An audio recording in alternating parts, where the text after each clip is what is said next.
So, to everyone in the audience, could you please raise your hand if you think that laughing is an important quality, is an important thing to everyday life?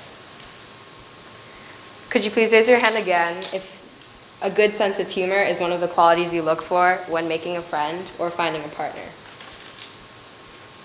Well, despite how much we seem to like humor, it wasn't really talked about, and for a long time, people looked down on it. Famous Greek philosophers Aristotle and Plato both agreed that laughter expresses scorn. Greek historian Herodotus wrote that people laugh for three reasons: if they're absolutely crazy, too cocky, or too innocent and too dumb to realize it. Early Christian leaders discouraged humor because they said that laughter is a sign of no self-control. And Thomas Hobbes, author of the famous Leviathan, a book that explains that human life is the survival of the fittest, wrote that things like happiness and things like laughter are only derived from success over other people. And so, the superiority theory on humor was created. This theory says that we only laugh when we feel a sense of superiority or pride over another person or a former state of ourselves. However, soon enough, the superiority theory didn't really seem that scientific. And so, in the late 1800s came the relief theory proposed by psychologist Sigmund Freud. The relief theory explains that the buildup of nervous energy and tension is released in the form of laughter. This theory may demonstrate as to why the occasional comic relief in serious action movies, such as the Marvel series or things like Deadpool, may sound so appealing. Since then, there have been more and more proposals on why we find certain things humorous. However, those proposals seem to clash, or they would have missing parts. We don't exactly laugh every single time we're nervous, and we don't exactly laugh every single time we succeed over another person. There was yet a theory that would cover as many aspects as possible and still make sense.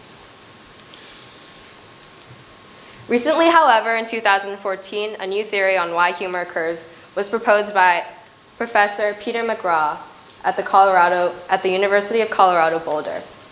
His theory is called the benign violation theory.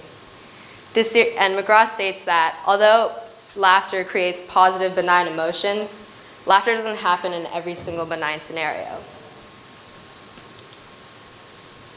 The benign violation theory proposes that humor occurs when a circumstance is a violation and is benign at the same time. A sense of decency is violated, but the entire context of the situation makes it okay. For example, many of you may find the classic someone slipping on a banana peel funny. The violation aspect of this scenario is that the person who fell could have been horribly injured. However, the benign part of the scenario is that the person was left unharmed, and what the person slipped on was but a lousy banana peel. The simultaneous aspect of this theory, the fact that something must be harmless and harmful at once, is the reason why things like timing and the element of surprise are key factors to quality humor. However, we don't really find the same things funny. We all have different filters. And scientists are still trying to research as to why humans are born with an innate sense of laughter. No one is really sure. As many of you can tell, because we don't find all the same things funny, I'm quite monotone, and I'm known to be quite monotonous. So whenever I do tell jokes, although I think I'm the most hilarious person in the world, literally no one else finds me funny.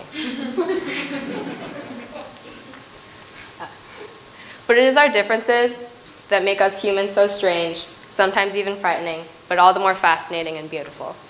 I'm sure we can all agree that the casual chuckle makes us feel better. For that short moment you're getting the giggles out, you feel lighter. You feel better about yourself. You forget what's making you so stressed, you forget what's making you so upset, and you forget what's making you so tired. Because, after all, who doesn't love a good joke? Thank you.